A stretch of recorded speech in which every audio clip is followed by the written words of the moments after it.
तो दोस्तों हमारे YouTube चैनल पे आप लोगों का स्वागत है। अभी हम बात करने जा रहे हैं बीपीएससी 67वीं पीटी परीक्षा के संदर्भ में। और बीपीएससी पीटी परीक्षा के संदर्भ में अभी जो स्थितियां हैं उसी को लेकर अभी बात करेंगे। और अभी जो दैनिक भास्कर में जो न्यूज़ आया है वो सही है गलत, इसके संदर्भ में लोग फ़ोन कर रहे हैं, लगातार बातें हो रही है या चर्चा का मुद्दा बन चुका है। तो निश्चित रूप से पेपर में अगर न्यूज़ आया है तो उस पर ये कहना कि सही है या नहीं है, इस पर मैं बहुत ज़्यादा टिप्पणी नहीं करूँगा। लेकिन चेयरमैन सर ही अगर चीज़ों को स्पष्ट तौर पे नहीं बताते हैं, 4 मीडिया चैनलों पर 4 तरह की बातें करते हैं, 4 जो है न्यूज़पेपर में 4 तरह का न्यूज़ वो देते हैं, 4 गुट से मिलने के बाद 4 तरह का वो प्रतिक्रिया देते हैं, तो ऐसे में बीपीएससी किस ढंग से काम कर रही है, इसी पर भी प्रश्न चिन्ह उठ गया है। बीपीएससी की जो कार्य प्रणाली है वो छात्रों को बिल्कुल अनुकूल नहीं है। कोई भी चीज़ आना चाहिए तो ये साइट पे आना चाहिए। यह किसी व्यक्ति का निजी कार्यालय नहीं है, यह एक संवैधानिक संस्था है। और इसको लेकर अगर पीटी परीक्षा कराना ही है तो इसकी सूचना कम से कम 40 से 45 दिन पूर्व जो है कि ऑफिशियल साइट पे आ जाना चाहिए था। लेकिन दुर्भाग्य है कि अभी तक कोई भी सूचना नहीं आई है और अभी भी अटकलें तेज है कि क्या बीपीएससी पर पीटी परीक्षा 20 या 22 सितंबर को होने जा रही है। इसको लेकर जो छात्रों के 2 गुट, जो प्रथम गुट मिले थे उसमें जो है कि जो बातें रखी गई थी, ऐसे प्रथम गुट मैं नहीं कहूँगा, एक ही गुट है जो छात्रों का है। एक गुट हो सकता है कौन उसमें मिला और उसका ना तो कोई फ़ोटो है, कौन मिलने गया ये भी चीज़ें नहीं है सामने, सिर्फ बातें चल रही है। तो हो सकता है 2-3 लोगों का डेलीगेशन चेयरमैन सर ही किसी को बोल दिए हों कि जो है कि और हमको लेटर दे दो, हम इसी आधार पे बोलें कि 2 गुट मिला है। छात्रों का जो डेलीगेशन है 95% लोग जितने भी सोशल मीडिया पे सर्वे कराए गए हैं सभी लोग चाहते हैं एक शिफ्ट में परीक्षा हो। इसका एक बड़ा कारण ये भी है कि मामला कोर्ट में न फंसे। देखिए जेपीएससी 6ठी जेपीएससी में इसी तरह की चीज़ें हुई थी और आपको यहाँ तो मान लिया जाए बीपीएससी कर रहा है, वहाँ गवर्नमेंट ने ही कर दिया था कि जो क्वालिफाइंग किए हैं उनको भी मेंस में बैठने दिया जाएगा।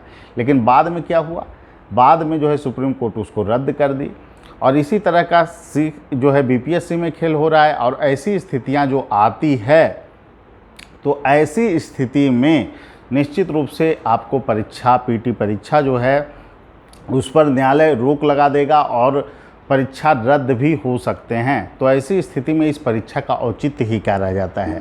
तो नोटिफिकेशन के रूल्स और कंडीशन को बीच परीक्षा में आप चेंज नहीं कर सकते हैं। एक बार जब पीटी परीक्षा आयोजित हो चुकी है तो उसके रूल्स में कोई परिवर्तन नहीं किया जा सकता है। चेयरमैन चाहें तो साफ सुथरे ढंग से 6 लाख अभ्यर्थियों की परीक्षा अच्छे ढंग से अक्टूबर या नवंबर के प्रथम सप्ताह में करवा सकते हैं। लेकिन ये जो चीज़ें हैं कहीं ना कहीं छात्रों को मानसिक रूप से परेशान कर रही है। और ऑफिशियल साइट पर 45 दिन पूर्व सूचना आना चाहिए था पीटी परीक्षा का।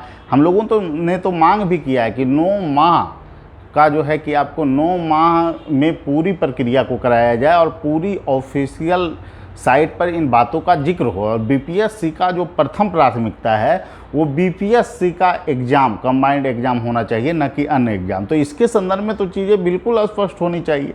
लेकिन चेयरमैन सर के मन में क्या चल रहा है, क्या वो करना चाहते हैं। मीटिंग भी जिला अधिकारियों के साथ उन्होंने किया है 20-22 को परीक्षा को लेकर, आखिर उसमें क्या बातें हुई सभी गोपनीय हैं।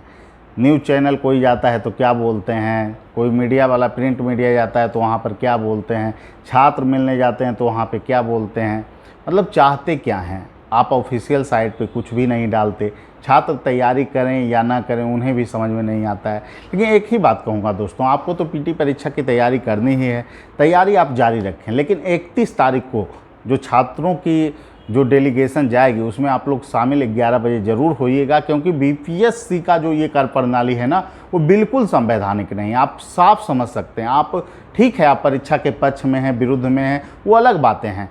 क्या ऑफिशियल साइट पर कोई सूचना आनी चाहिए या नहीं आनी चाहिए, इस तरह से प्रक्रिया होगा तो मेंस में ही बहुत सारे लोगों को अगर घुसा दिया जाए, अगर मान लिया जाए कि शिक्षा माफिया के हवाले बीपीएससी चला जाए और वहाँ पर हेर फेर हो जाए, फाइनल रिजल्ट में हो जाए, तो आपके लिए कौन लड़ेगा, कौन खड़ा होगा, कौन इन बातों को रखेगा। इस तरह का खेल क्या संवैधानिक संस्था में चल सकता है।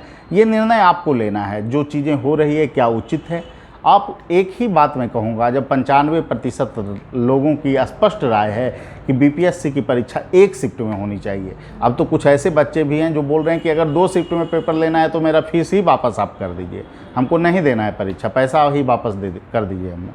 तो इस तरह की चीज़ें जब एक संवैधानिक संस्था के द्वारा की जा रही है तो ये बिल्कुल उचित नहीं है। और मैं एक ही बात कहूँगा कि आप लोग जो है तैयारी करते रहिए परीक्षा की, क्योंकि तैयारी तो आपको करनी ही है। और ये आयोग जो है ना, बिल्कुल निकम्मी आयोग हो चुकी है। और मैं यही कहूँगा कि चेयरमैन से सुधार की चाहे जितनी भी बातें क्यों न करें, लेकिन उनका जो बॉडी लैंग्वेज है वो एक चेयरमैन पद के गर्मा को तो नहीं दर्शाता है। कभी किसी से क्या बात कर देंगे, कोई डेलीगेशन जाएगा तो उसके संदर्भ में क्या बातें कर देंगे। दिलीप जी के साथ भी जो बातें हुई है उसमें कोई स्पष्टता नहीं, पूरी तरह से गुमराह किया गया। 2 बार पीटी लेंगे तो उसमें हम नवंबर में ले सकते हैं, ऐसे हम 6 महीना बाद ले सकते हैं, फिर कहते हैं 20 या 22 को ले सकते हैं। क्या आप कहना चाह रहे हैं सर? ऑफिशियल साइट पे कुछ नहीं आता है आपके, इस ढंग से प्रक्रिया चलती है। आप एक संवैधानिक संस्था के चेयरमैन हैं, इसका तो कम से कम ख्याल रखिए। लेकिन हम यही बोलेंगे, 6 लाख छात्रों के भविष्य और सपनों को जो है किससे खेल कर कोई चेयरमैन खुश नहीं रह सकता है। आपको भी समस्या आएगी, जिस तरह का आप खेल खेल रहे हैं ना बीपीएससी के अंदर, वो कहीं से भी गर्मामयी नहीं है।